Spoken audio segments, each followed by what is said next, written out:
I couldn't get my mind to do what I wanted to do. And then after 6 weeks, I just went through the whole thing. And I felt like I hit a golf ball right in the sweet spot. Something clicked. And from that point forward, what took me 2.5 or 3 hours to do, I was able to do in 45 minutes. I was firing and wiring, these new circuits, and I was practicing paying attention. And then all of a sudden, I started noticing dramatic changes in my health like this. And the moment I started noticing changes in my body, what was going on outside of me, I started correlating at what I was doing inside of me.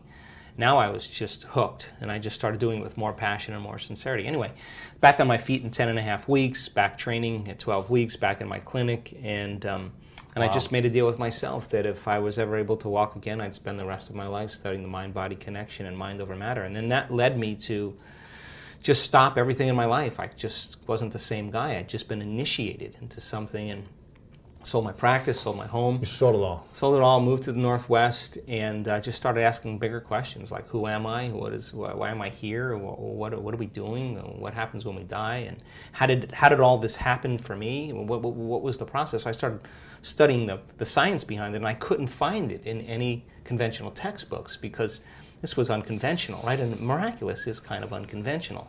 So I started studying quantum physics and neuroscience and epigenetics, and it started making sense. I started building this model of understanding. Then I asked the fundamental question, has anybody else done it? So then I traveled to 17 different countries and interviewed hundreds and hundreds of people with serious health conditions that were treating either conventionally or unconventionally. They were staying the same or getting worse, and all of a sudden they got better. So what was the cause that produced the effect, And the stories and what I learned was so amazing. I went back to school and studied neuroscience, because mind was such a strong element. It wasn't diet, it wasn't celibacy, it wasn't any of those things. It was just really this element. And so then I was able to figure out that there were 4 common things. And then I wrote a book about it, and then I thought, God, if this works really on people that were sick and are better, and they come from all walks of life, all colors, all races, all genders, sexual preferences, but all of a sudden, I wanted to see if I was able to reproduce it. So then I started seeing, okay, let's see if we can teach this, be able to reproduce the outcome, because that's science, right? So I went through about... What were the 4 common things? The first one was that they all believed and accepted that there was an intelligence that lived within them that was giving them life. And these people you interviewed who had had injuries that overcame them? No. These are people with cancer, MS, lupus, Parkinson's disease. Who got better? Yeah, just spontaneously. It's called a spontaneous remission. Got it. So they believed there was an intelligence. There was some invisible life force they were connected to, that they felt like they had lost their connection to. They became separate and disconnected from. And that when they got the diagnosis, they woke up and said, man, I got to connect again, and I got to connect to my essence. And so they developed a relationship with it, just like you develop a relationship with anybody. It takes time. You got to be present. You got to connect. You got to experience.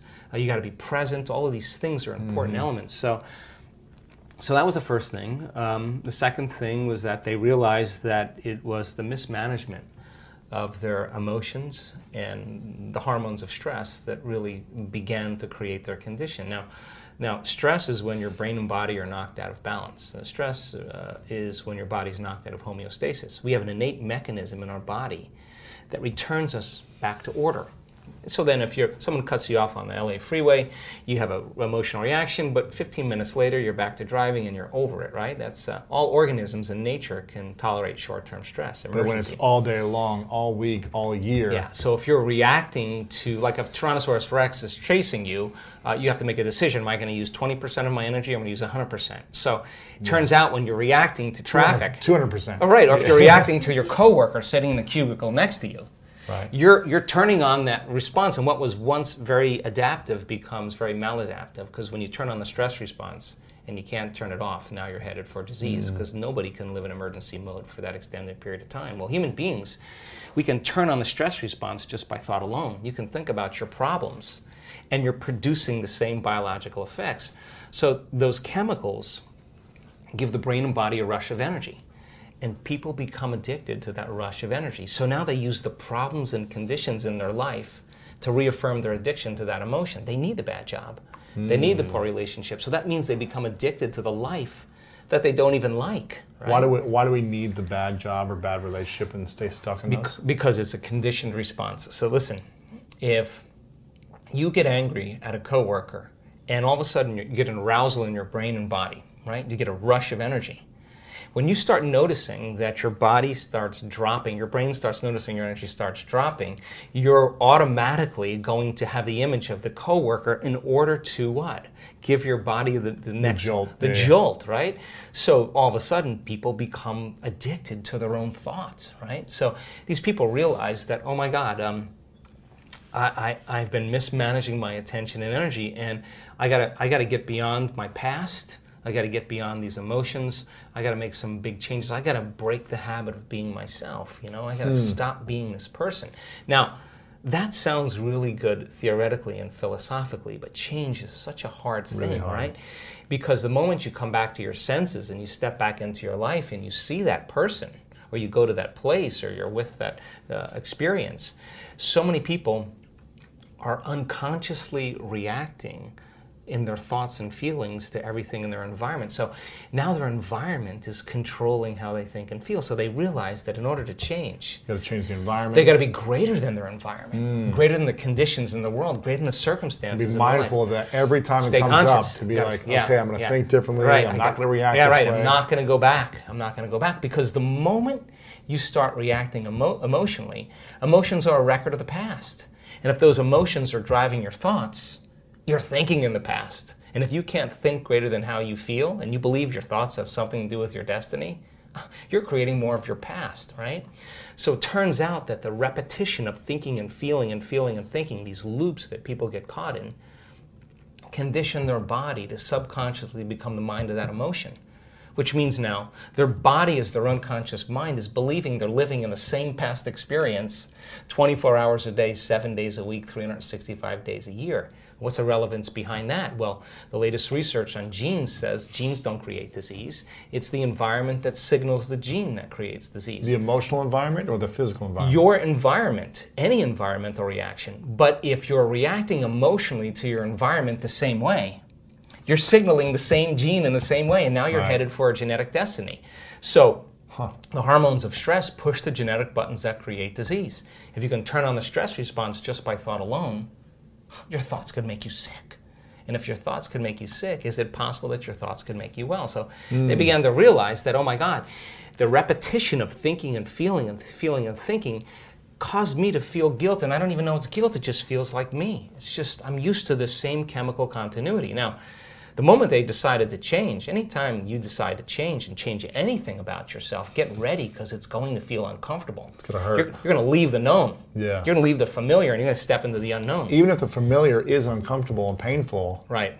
It's still going to be painful leaving the pain. Right, because some people are super happy being unhappy. Right. So then they would rather cling to their suffering than take a chance in possibility. So these people said, I really have nothing to lose, right? So then they said, I'm willing to be uncomfortable and be in the unknown. And it turns out that's the perfect place to create from. So when the body is conditioned to become the mind, then to change is to be greater than the body, right? Because how do we become greater than the body? Well, that's a whole nother conversation. But let me finish this, okay? So the third thing they said was, okay, so now that I know that I got to break the habit of being myself, and I can't mismanage my thoughts and feelings, I got to change how I act, I got to watch how I speak, I got to become conscious of how unconscious I am, because 95% of who we are by the time we're 35 years old is a set of memorized behaviors, like a computer program, emotional reactions, unconscious beliefs and perceptions. So the first step to change is to become conscious of how you think, to notice how you act, to pay attention to how you feel. And the act of observing those states of mind and body separates you from that program. Now you're the consciousness observing that program. And it turns out the more conscious you become of how unconscious you are, lighting a match in a dark place, that first step creates enormous amounts of chaos in the brain and body. And it's disturbing, so people just go back to the same addiction, the same emotion, the same problem. This feels better. No, that feels familiar. So they said, okay, now I got to change. I got to reinvent myself. Now this is really important, because they started sitting down and thinking, okay, who in history do I admire? Who are great people, role models that I could follow? What are the qualities and characteristics that they have? how am I going to change? You know, these are what we call frontal lobe questions. The creative center of the brain switches on, and the emotional center settles down. So then they started thinking, how would I have to be in a new life if I was really going to heal? What would I have to change about myself? Now, there's this interesting phenomenon that if you close your eyes and you begin to think about doing something, you're an athlete, you understand this.